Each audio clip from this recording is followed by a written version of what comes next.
Hey, it's your host, Farm Girl here. Welcome to the second episode in Talk Farm to Me's Straight Talk series. Straight Talk features a first take, one cut recording of a conversation with one farmer, and we get into it. Today we get the chance to hang out with Kamal Bell of Sankofa Farms in Efland, North Carolina. He's farming vegetables and keeping bees. I caught up with Kamal while he was on the farm, and we talked quite literally from his tractor. There's a lot more going on with his farm than just veggies and bees. Let's start the conversation, and you'll see what I mean. First off, I would like to really understand your personal history as a farmer, how you got started, and if you have family history in farming, and just the why. I'm from Durham, North Carolina. My parents, on my mom's side, her dad had a farm when they were growing up. And there's also like the other side of history of like us and farming too that I won't go in depth with, but farming is in my family, like inadvertently or indirectly. And with my grandfather, I think I picked up his like skill set for farming. He started a grocery store in his community to help people have access to food. I didn't put it together until like I was talking to somebody one time and they mentioned it and I was telling them my story and his. I think that's been ingrained in me and really like indirectly. I didn't realize that I had picked that up as well. I actually had the chance to go to public and private school, and this is where my perspective started to develop on how resources were allocated. So when I got the chance to go to a college, I wanted to go to a historically black college because most of my peers from all of high school to middle school had been white primarily. And once I got the chance to go to HBCU, Just so you know, HBCU is historically black colleges and universities. that's when I really started to come into this idea of becoming a farmer because I wanted to be able to provide a product and resources to my community. And once that I established that, I learned about food deserts. And once I learned about food deserts, that like put me into overdrive to really saying like, I want to purchase this farm and I'm going to be able to produce products that go to people who are affected by food deserts. So that was like my ultimately like the thing that pushed me overboard. And also at the time, I was me and my girlfriend at the time was not my wife. We found out we were having a son. So I always wanted to make sure additionally that I could provide and like ideally like put food on the table. So that was my like that's those are my two reasons. The fact that I wanted to be able to support my family, and the other side that I wanted to be able to help people in food deserts. So, what are you talking about with this indirect connection to farming? So the indirect connection to farming is just the history of slavery, and we've actually looked back in records, and my family were farmers. The furthest we got back would have been like right outside of slavery and sharecropping. Those two systems, they actually go hand in hand. And we saw that some of my ancestors were actually farmers. Let's put a time frame on slavery and sharecropping as a reference point. Following the ratification of the 13th Amendment to the Constitution abolishing slavery in 1865, former slaves celebrated their long-awaited freedom and then faced immediate hardship. Many ended up farming their former slave owners' land in sharecropping arrangements, where rent was paid with a share in the expected crop yield. Many of these arrangements were harsh, with contracts that favored the landowners and landed black farmers in debt with no opportunity to own land. And actually, my great grandmother, she had a farm. She tended to chickens, and I think he got that bug too. We have a indirect relationship with farming, and it's really affected our perspective in the African American community of farming. When Kamal's great-grandparents were farmers, it was pretty common. Today, barely 1% of farmers in the United States are African American. So we have individuals who like might be interested, but the majority of us, like you don't see us on TV being farmers, and that's not being fed to us. We'll pick another route because the media ultimately controls a lot of how we perceive careers.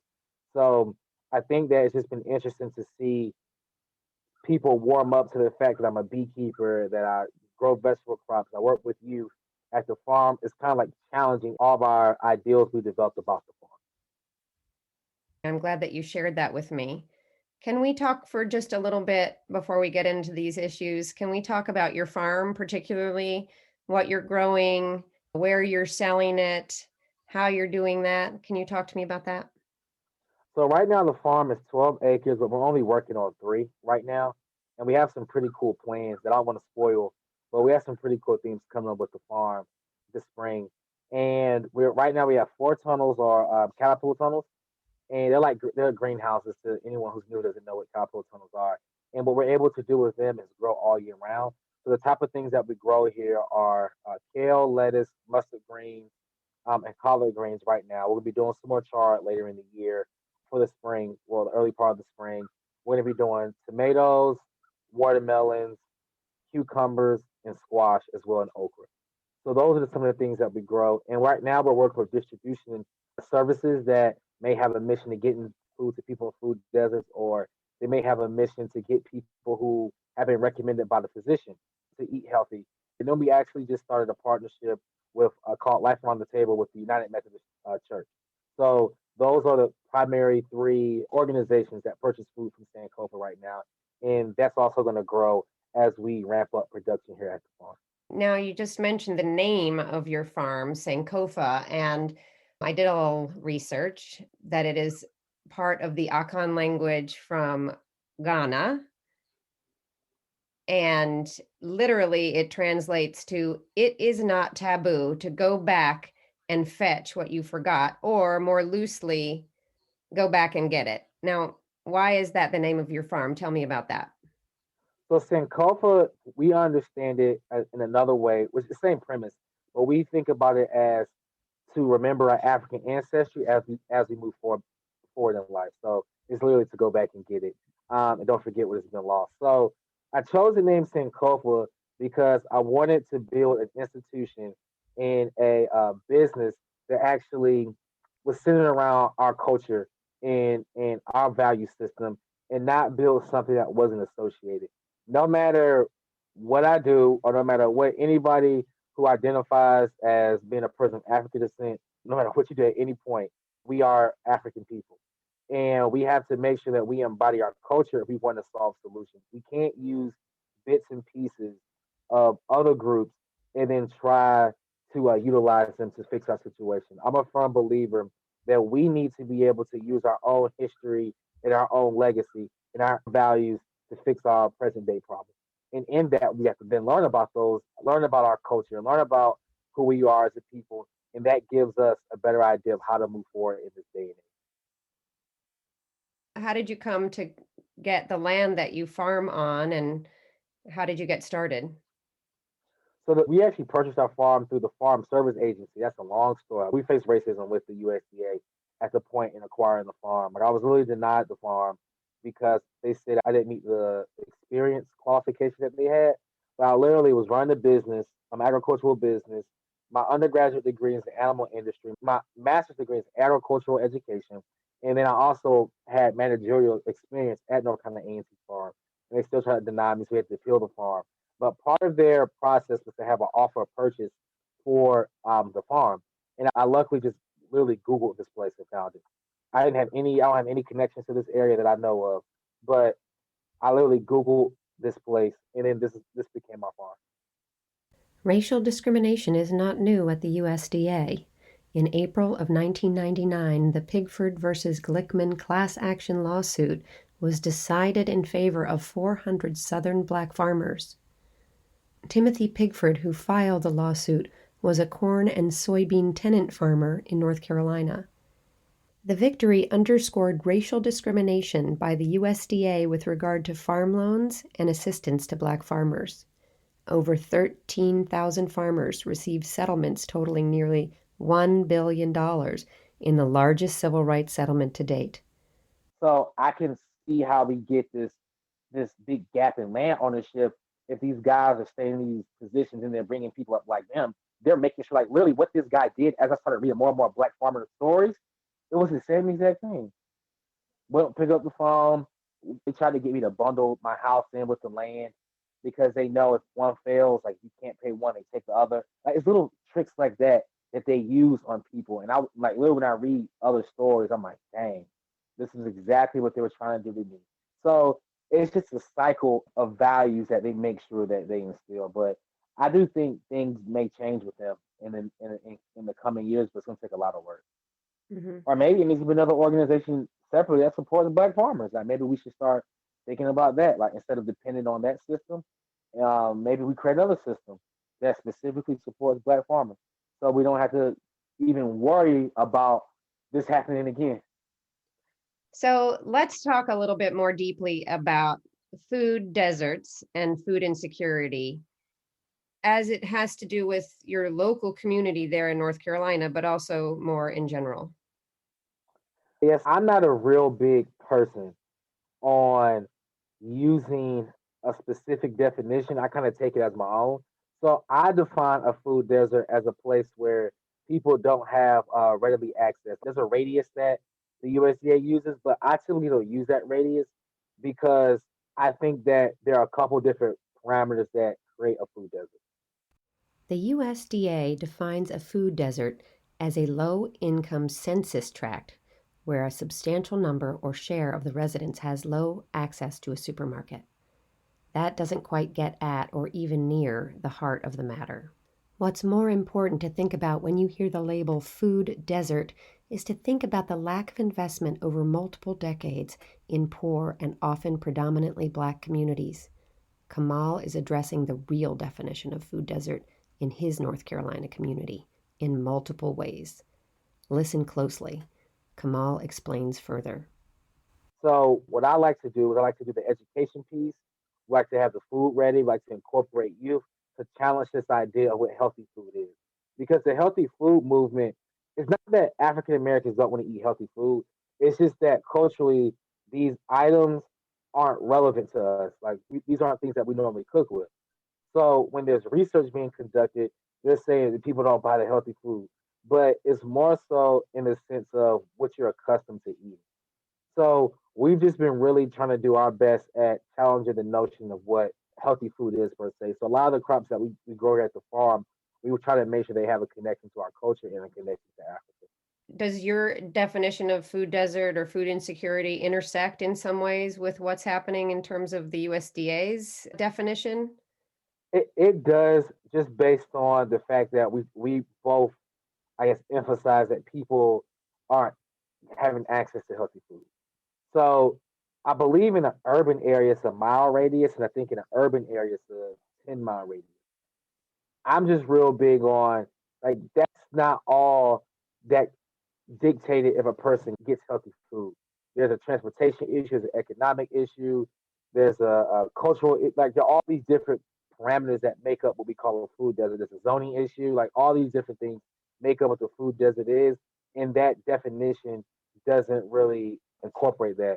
So, in just looking at a lot of issues that are in our community, they're often like one sided, and you don't see there's a larger system that influences and creates these issues. It's like thinking about the farming industry across cultural barriers. There are a whole lot of different parameters that create the issues and the challenges that we see in farming. And it's not just a one sided. It's like one side. It's not. It's a shared experience amongst farmers. So I like to look at things from that perspective. So we're not like kind of cornered into a position of agreeing with or like not being one way. There's just different. There's just different ways that you have to address these issues. Do you have a community of Black farmers there in North Carolina and peers and mentors that you work with? I do. I do. I actually just got off the phone with the farmer in Chapel Hill today. We're talking like almost every week, and there's another older gentleman in Durham who I talk to very regularly, and they serve as like my mentors to help me with the idea of the farm, and it's also just to give me good feedback on some of the things that we're working on out here. We just all share ideas, so if they have an idea, they might run it by me. We talk about it. If I have an idea, it's mostly me asking them questions and presenting ideas, and they're very very helpful with helping develop the direction and look especially with the growing, like the growing aspect, the vegetable crop operation. That's not my strong point. My strong point is the bees. So just being able to bounce ideas off of them really gives me a sense of direction here at the farm. I want to do a little bit of a history review here for a second because there's some really interesting numbers to talk about as we get into the next part of what I hope we can talk about. In the late 1860s, we had General William Sherman declaring 40 acres and a mule. That did not come to fruition. And when we look at some of the numbers, we had sort of a peak in the 1940s of African American farmers. And from 1940 to 1974, that number, which was at about 700,000, fell 93% to 45,000. And now, today, in 2021, we have approximately 45,000 Black farmers still. And that is out of 3.4 million farmers. So only a very small percentage of our farming population is Black, and 95% of rural land is owned by white farmers. That is a lot to get your head around. And I wanted to talk to you about, in particular, the Justice for Black Farmers Act that Senator Cory Booker introduced in November of last year, in November of 2020. And I thought it was interesting. I actually printed the entire bill. It's Senate Bill 4929, and it says, as its headline, that its purpose is to address the history of discrimination against Black farmers and ranchers, to require reforms within the Department of Agriculture, which you mentioned, to prevent future discrimination and for other purposes. And at the center of it is a desire to distribute 160 acres of land to Black farmers. So I wanted to hear your thoughts on this and what you know about it. My perspective on this is, if we can make sure that the younger generation is educated to be, and in their programs that allow people who are already in farming to become 21st century farmers, I think the bill will be very effective. If we're just talking about the land transition, that's kind of hard for me just because of all the different systems of farming now. And then the startup costs, and then just making sure people can find their market. It's a very ambitious goal. I think it can happen, but I think it really starts with supporting the farmers and supporting youth who may have an interest in farming. Because I taught at an urban school, and the students love farming. But when they left my middle school, they were district to schools that didn't have agricultural programs. So there are barriers that I think that have to be addressed. But I think it's ambitions, and I think it'd be very helpful if the youth are, and the education piece. I think that's just my opinion. The education piece has to be the focal point of a bill like that. I want to get to that and your role in that in 1 second, but I just thought I would mention, I've been talking to farmers on farmers on farmers in all different industries, and especially small farmers, no matter what their race is, they are struggling. Like you said, they're struggling with startup costs. And when you're talking 21st century, they're struggling with, tractor expenses and breaking equipment and getting to a market and autonomy and all of that. So I think that your suggestion, and 160 acres is one thing, but as you know, there's a lot more between getting the land and getting something out of it and making money, supporting your family, than just having the land itself. Those are all things I think the bill has to cover, and I often see that part left out of an agricultural initiative, just in general, is the education of the youth.